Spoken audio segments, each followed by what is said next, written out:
Hello viewers, so today I'm going to talk about the movie Taare Zameen Par. This is a film that shows us how we can succeed in life, even if we didn't get a solid start due to some biological hurdles or generally speaking any shortcomings that we all have that holds us back from getting whatever we want from our life. And the film shows us with the help of its protagonist, Nikumb. Yeah, you heard me right, not Ishan. Nikumb, who in my opinion is the central protagonist of this story. He showed us how to achieve anything you want from your life despite all the obstacles in your way, and he did that by shedding blood, sweat and tears, and I mean flooding tears while getting his temporary job permanent in Ishan's boarding school.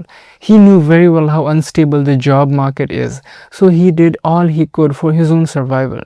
Which year was the film released again? 2007, right? He should have waited 7 more years before giving into desperation, as somebody was on his way with 20 million jobs. I'll walk you through the story from the point of view of Nikumb. The first hour of the movie is just Amir behind the monitor setting the stage for the entry of his character who arrives and saves the day. So before Nikumb's appearance, everything happening in Ishan's life was terrible. He didn't know how to spot adjectives in a sentence. His father was always smacking him. He got some show of support from his mom and brother, but Amir was like, yeah, he's getting too comfortable. It's time to kick him out of his house. So then Amir directed Ishan's parents to send him to boarding school so Amir can finally make his otherworldly presence known. So then when Ishan's parents couldn't take any more of Ishan and mostly the constant yelling of the director, they decided to send their son away to a boarding school. And even though his mom was not thrilled to send her son away, she realized that she lost her say in the major decisions in a marriage when she gave up her source of income. So after an hour of Amir showing us how Ishan is struggling in his life, he takes it upon himself to fix Ishan and enters the story. The first few weeks of Ishan's life in boarding school was horrible as nothing had changed for him. Mostly because Amir had to make sure every single teacher, student, peon, cook, security guard, janitor, dogs, cats, flora and fauna, everyone was nothing but terrible to Ishan. So when Nikumb entered, he didn't have to do any work to indoctrinate Ishan about everyone in the school. So Ishan would fall hook, line and sinker for Nikumb when he arrived. Amir Khan is a perfectionist through and through, and thus entered Nikumb wearing the costume of a clown and performing a song for the kids on his first class, Chaka Chaka Chum Chum Chum Chum Chum, and the lyrics being Bhala machliya kyun udti nahi, why didn't the fish fly? And Ishan saw his future in Nikumb and was like, and that's how I'm gonna end up if I don't study? Huh? Really? No wonder my dad never let me take a breather. His fears are so justified. And for a brief moment there, Ishan came back to his senses. Then he realized that the movie would be over if he got better. So he got back to his character right away. Nikumb then heads to the common room to show us how horrible all the other teachers are and how amazing he is. The other teachers, they talk about routine, a discipline, structure, and how all this singing and dancing will not do those kids any good as far as painting is concerned, and Nikumb's feelings got hurt. The other teachers, they were savages. They were busting his balls for mistaking a painting class for a fancy dressing class. And rightly so, I'm sure they were busy in their respective classes teaching their subjects, and then you hear this bum bum bole coming from another class. How do you concentrate on your class? Amir's feelings got badly hurt, but he couldn't say anything. It was his first day. He kept everything inside. But he said something. He said, Heil Hitler! And other teachers were like, what? What did he just say? We are done. We are fucked. We are finished. How do you come back from here? We're so sorry. We should all bow down to this great gentleman, right, standing right before us. I'm so glad Oscar Schindler was nothing like this guy, or else he would only have the names of the kids on his list, and they'd all grow up orphans. So one day Nikumb runs into Ishan, who was outside his class getting punished on his knees, and Nikumb tried talking to him, but Ishan got unnerved and he moved away from him. So he then runs into Rajan, and Rajan is the sweetest kid on this planet, and the man Nikumb, who is overwhelmed with sympathy for any specially able kid, says to Rajan, the physically disabled kid, hey Rajan, I see you must have a really hard time with the daily activities of life, and so I really want to know, how is Ishan doing? What's his deal? Well, he doesn't talk much. Can you tell me more about Ishan? And the nicest kid, Rajan, who was always there for Ishan, who had hoped for the new art teacher to be kind towards Ishan, didn't get any attention or sympathy from Nikumb and Ishan alike. His sole purpose in the story became to tell Nikumb where Ishan is, how is he doing, how is he feeling, what is he thinking, what is he up to right now, where is he right now. He faded into the background, even his crutches couldn't make him the center of attention. Speaking of that, who are specially abled and what are the specially abled with? What are the specially abled to do? What is it that specially abled people can do that you and I cannot do? Shouldn't we call those brilliant minds, those high IQ people, specially abled who make the impossible possible, and the regular people like me, barely able, just able enough to get by? Nikumb was at a crossroads when he met Rajan and Ishan. He chose the one that would guarantee his job permanent, and so he went with Ishan. Nikumb took mental health seriously even when it was not the norm. The day Nikumb learned about Ishan was the best day of his life as he finally found a purpose. Speaking of purpose, in the words of Dostoevsky, not exactly, I'm paraphrasing him, gentlemen, a man needs the struggle for attainment more than the attainment itself. So Nukum starts rummaging through all the test papers of Ishan and he reads Ishan's handwriting, which looks like chaka chaka chum chum chaka chaka chum. And this reminded Nukum of his entry song lyrics. So Nukum makes his mind to go see Ishan's parents. He gets on a bus, finds a seat next to a woman holding her baby, as he knew this would make a good montage and this will show everyone how much he loves kids. And have you noticed, like, after Nikum's arrival, there was not a single scene in the movie with kids where Nikum was not present. If there is a Nikum in scene, there has to be kids present in the frame with a Nikum. So in this scene, parents are watching their specially able kids perform on stage, and Nikum appears out of nowhere and he starts elbowing the other parents, trying to act like these are all his kids. Like that was the reactions he was giving. Other parents, they were all creeped out. I'm sure they must be thinking like, who is this guy, why is he not up there on the stage with all the other kids, where are his parents? I don't know, like what was his deal? Just imagine you're a parent and you're watching a kid perform and some random guy next to you, like, he starts overreacting watching your kid perform on stage. Every single parent in that scene, they had a normal, yeah, they were moved, but they had a normal reaction, like parents do, like they were proud of their kids. But this guy was the highly overreacting, and he was somebody who had no kids, and from the way he talks to his girlfriend, I don't think he's gonna have any. I can't imagine what his girlfriend has to go through interacting with him. Not a single scene with his girlfriend where he asks her how is she, what's she doing, what's she feeling, what's happening with her. He didn't ask one single question about her life. Every time he meets her, he's bitching about the plight of the kids. I don't know how she puts up with his holier than thou attitude. I am sure she has to regularly take her birth control pills, as the guy will never pull out. He loves kids way too much, even the unborn ones. So his bus stops at a dhaba and he orders a cup of tea for himself. While sipping tea, he realizes, hey, what am I doing? Why am I not locating misery and sorrow around me? What am I doing is sitting here sipping tea.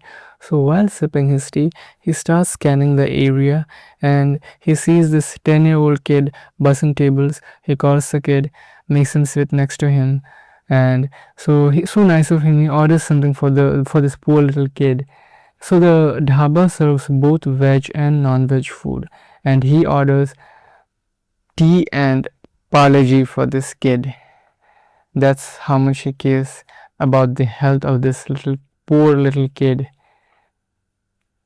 I can't blame him. Maybe he knew what was coming, so he couldn't dare underestimate the power of tea. So Nikum reaches Ishan's residence. He knocks on the door. Ishan's mom opens the door. Upon first glance at Nikum, Ishan's mom must have thought, like, it did not happen in the movie, but I have a feeling she was like, hey, is this guy a friend of Inu or Johan? Should I call Johan's son? At this point, Nikum realized, hey, it's one of those times they're mistaking me for a kid. I'm not a kid. What do I have to do to prove that to people? Ma'am, I'm from Ishan's boarding school. I'm here to discuss about Ishan. Can I come in?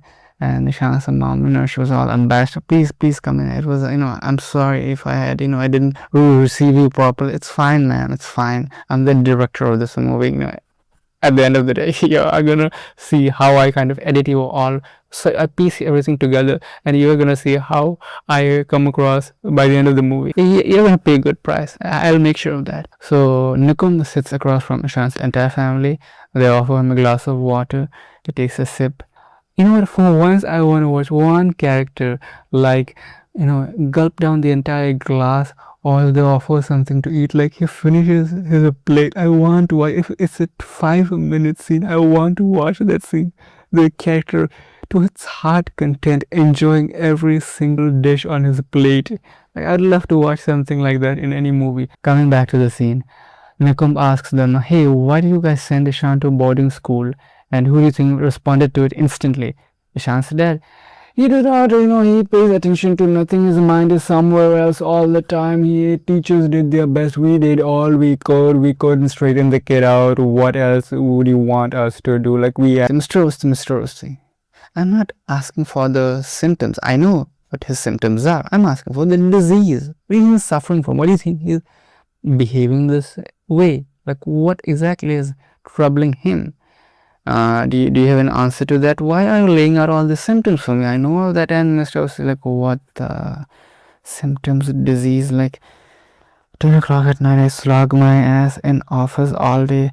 Come home like I had a good dinner, and now I was hoping to, catch something nice on television before I hit the sack. And now I have to, like, talk to this guy about symptoms a day. And the kid, I thought I had taken care of that by sending him to boarding school, and now I have no idea where this guy comes from. And now I have to talk to him about my kid, what he's suffering from. Fine, I am sure he has all the answers because he's the director. Fine, I'll just ask him. I don't know. Okay, yeah, what is he suffering from? If you know, please enlighten me. Mr. Osti, your son has dyslexia. He has dyslexia. One sec. Johan, what is he talking about? Dyslexia. Did Ishan talk to you about that? I believe Johan is like, he has retired from this life. He does not care about anything anymore. I'll tell you why. He aces all his subjects. He does extraordinarily in sports. Every area in his student life he shines, and then he comes home and everybody's running around, Ishan, why, please finish your food, Ishan, what's wrong with you, Ishan this, Ishan that. Like, he's had it. He's like, I'm done. I do not care anymore. Yeah, go ahead and talk as much as you want about Ishan. Nobody has to pay any attention to me. I do not matter at all. What do I have to do to get the attention of my parents? Even the kid, my brother, is out of the house and they're still talking about Ishan. And now this guy pops up from nowhere, and now kind of he's sprinkling salt on my wounds. And now, yeah, again begins this whole Ishan. Fine, go ahead. I don't care anymore. Like, I don't know anything about dyslexia. I wish I had it. Like, maybe some attention would be diverted towards me. Mr. Awasi is like, oh yeah, why do I bother even spending a single penny on my kid's education? Like, this guy does not know dyslexia. I have no idea who this guy is. I have no idea what dyslexia I have. This wife of mine, I don't know what to do about her. The kid is in boarding school, and now the guy tells me that, it's somehow my fault. What is dyslexia? Yeah, what is dyslexia? Go ahead. So, Mr. Hosti, dyslexia is when a kid has a hard time reading and writing. That is dyslexia. That's exactly how every kid has this. That's why we send them to school. Did nobody ever? Where did you go to school? Mr. Hosti, that's not what I mean. Doesn't matter. I'm the director, okay? Why did they believe this guy? First time they're hearing about this dyslexia from coming from this random person, that our kid has a dyslexia. That explains everything what he's been going through all his life. Wow, he has some condition. Okay, we're not that aware of that condition, but we should take this seriously, and maybe we should go see him and take him to a doctor. Maybe, have a conversation with him. Son, are you okay? Like, you want us to take you back home and all? But no, they did not care at all. They just took the guy's word for it. Oh, our son is a dyslexia. Fine, as you say, if you say so, if he has. So since you know more than us about our own kid, so fine, our kid has dyslexia. Move on, and let's move on to the next scene. So then Nikum shows them Ishan's test papers. He's like, Mrs. Awasthi, come here, please look at this. See, he mixes up all these alphabets. See, he's writing this A as C. He thinks D is P. He thinks F is a G. Like, he does not even have the basics of English language clear. He's not even familiar with the alphabets, Mrs. Awasthi. You see what I mean? What if Mrs. Awasthi responded, uh, Nikum, right? Yeah. Wait, what are you talking about? What alphabets? That's not D. That's P. Honey, tell him. That's exactly how you write P. Do you not know that? Like, do you want like private tuitions from me? Like, I'm happy to do that for you. Like, exactly, there's nothing wrong with that. Unless you are trying to tell me something about what did you say? Dyslexia. What do you think I have that? Like, alphabets, English alphabets. Like, you think I don't know the 26 alphabets in English language? I know that. That's exactly how you write A. How do you not know that? You call yourself a teacher? At this point, Nikum realizes Ishan's not to blame. Somebody else should have been sent to boarding school when there was time. Nikum realizes there's no point talking to Mrs. Awasthi. He's like, no, I did not come all the way here just to, to let all this go in vain. I have to do something. I have to talk some sense into them. Otherwise that whole a pack of Parle-G and a cup of tea would all go to waste. That I felt that kid shouldn't have done that. So he makes his last attempt at Mr. Awasthi. He's like, Mr. Awasthi, can you hand this to me? Yeah. You mind reading the label of this box, please? Mr. Awasthi, hey, Nikum, son.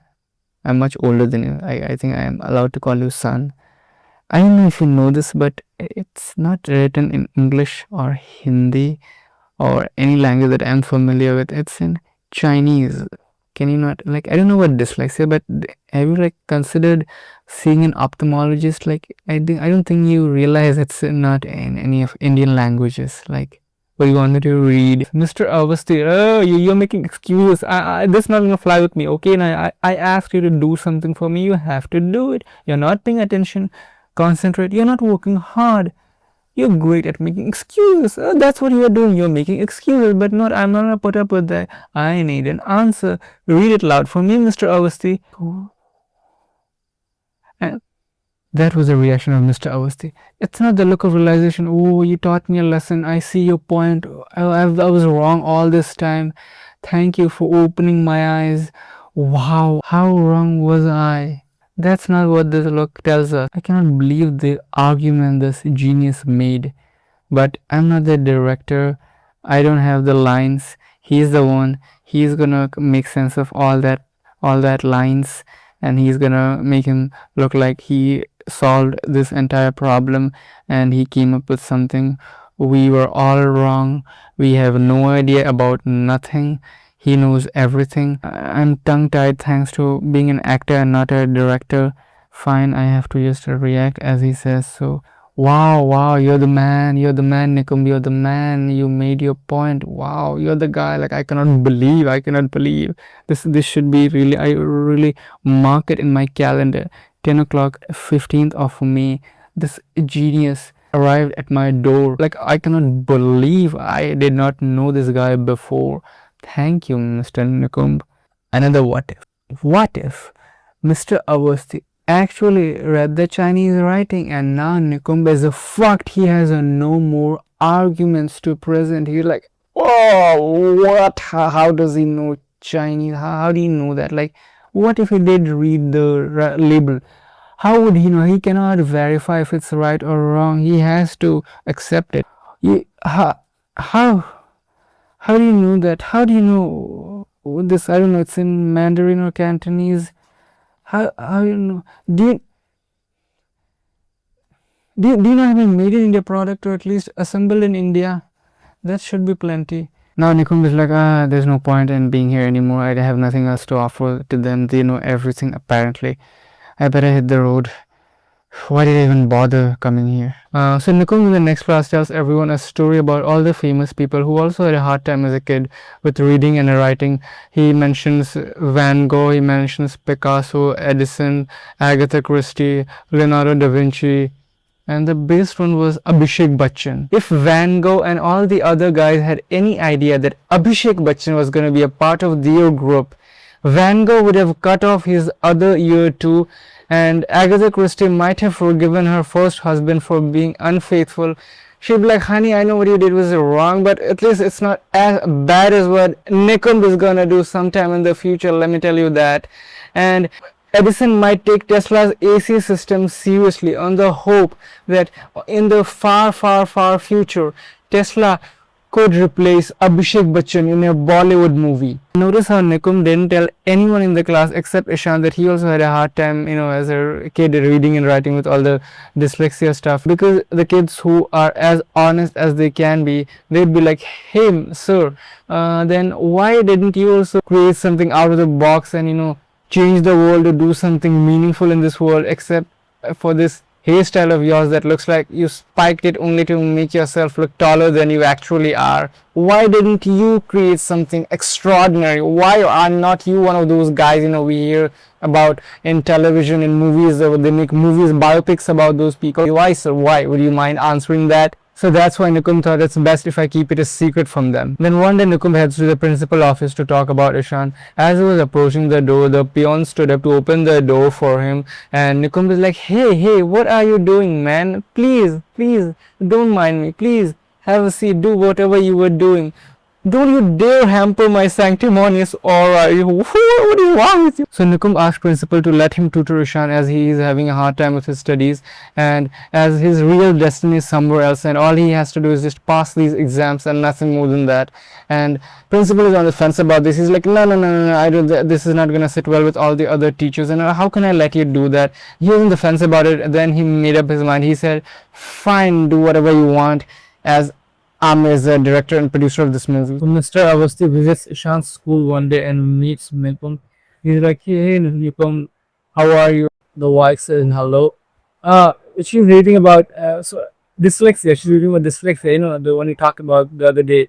She's reading a lot about that. And yeah, we care a lot about our son, just to let you know, I hope you don't really take it that, we don't care much about our son. I just want you to know that. That's why I came here to tell you that. Not just that, I just wanted to know how you were doing. First, I thought I'll meet you and then go see my son. So, how are you? Mr. Avasti. Caring, you said. Caring. Do you know what caring is, Mr. Avasti? Caring, Mr. Avasti. You know what that means? Caring for a kid, caring for a child, caring for the innocence of the kid, and he gets all quoting and blah blah blah about caring, about what caring this, caring that. And Mr. Avasti is a dumbfounded. He's again classic reaction of Mr. Avasti. As I said throughout the movie, what is this guy talking about? Like, can this guy never have a normal conversation with anyone? What caring? I just said I love my son. I care about my son. I'm reading about dyslexia, and now he's like lecturing me for reading about dyslexia.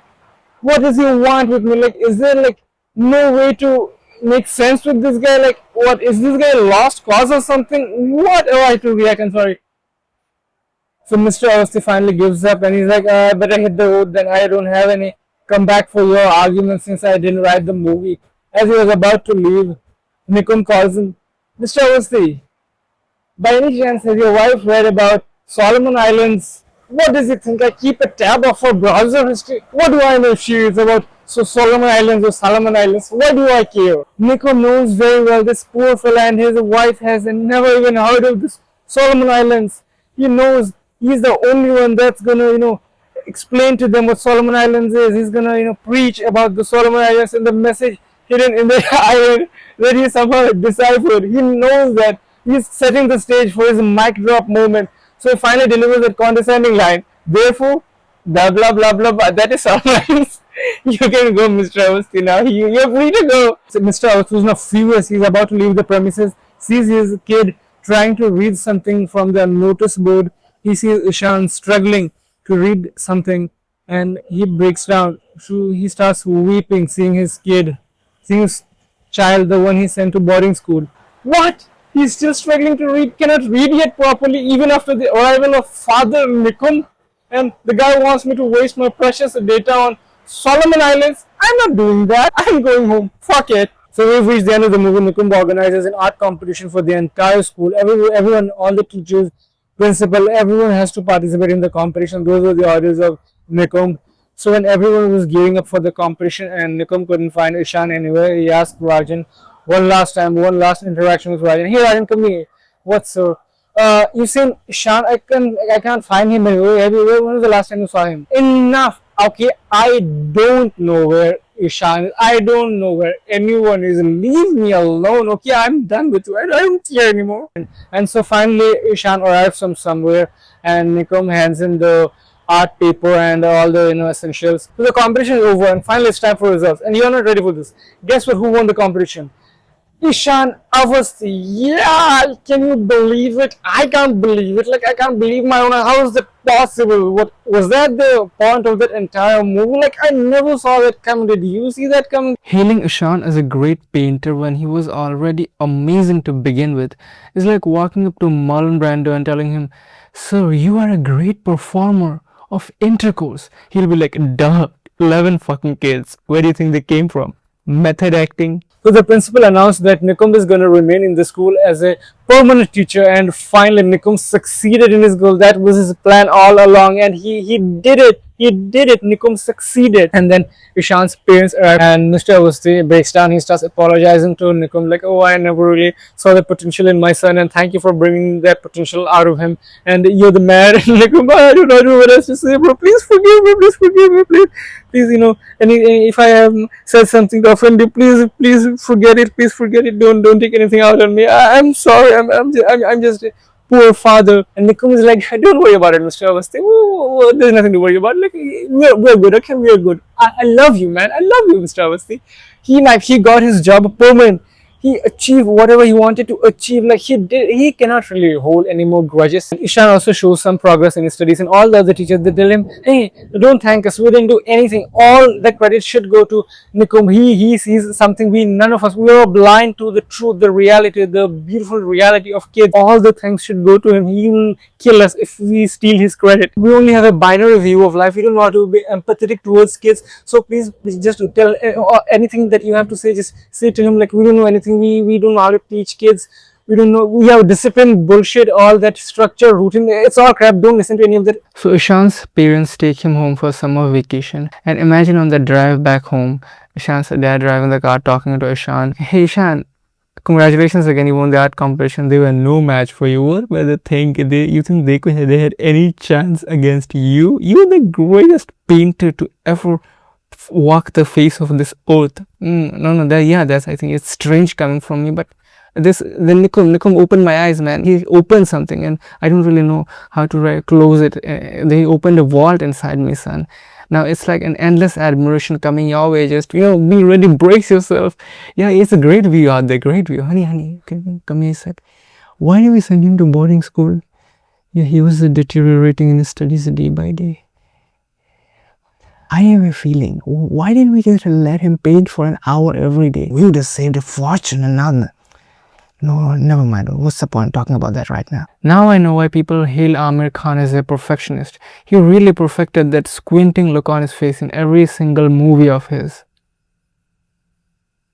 And what the hell is this Nikum thinking, telling me how to treat my kid?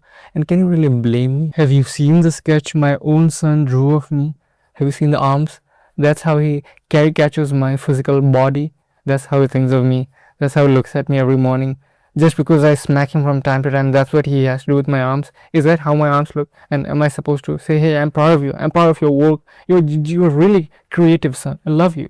After doing that to my body, huh? And I might also have some mental condition that brat Nikum never cared to inquire about my mental health, inspect my well-being, how am I doing, what am I feeling, what are my dreams, my aspirations, what do I want as a parent, as an employee, how I see life, how I go through every goddamn day of my life. The film begins with the quote, "Every child is special." Not really. Every parent thinks that their child is special, and they only think that about their own child, not every single kid that they encounter. They don't go about saying, "I'm at these many kids in a class. They are so all so special." And yeah, my kid, yeah, he is also special. Your child is special because your blood runs through it. You did all the hard work. Your wife carried it in her womb for 9 months, and you think any parent can bring themselves to really admit, okay, not even just admit, even just casually mention, yeah, it's not a big deal, not a special kid, it's just another kid. There are 8 billion people existing. He's just going to add to that population. Nobody's ever going to say that. How can he ever even put up with everything to raise a kid, go through everything to raise your special kid, if you did not think that the kid is special? If by some miracle you found out what the kid is gonna grow up to be, what he will amount to in his life, and this is not something you like, or what, that's it, that's the end of it, that's what he's gonna end up doing in his life, what that isn't, that's where that whole thing ends. Really? I have to sacrifice everything for this? Yeah, no wonder he's a special. Yeah, you should be. Yeah, we'll name you special. Your name should be special from now on. Just because you have a different worldview doesn't make you special. Just because it's different does not mean it's great. It could be an ill informed, dumb one, and you should keep it to yourself. Not all worldviews should be acted upon. Conflict arises from clash of worldviews. Hey guys, how about you all give me control of all your resources and I will distribute it evenly. That way we'll have no class conflict. And eventually there will be no need of me, as you'll all learn to coexist peacefully and I will wither away. How does that sound, guys?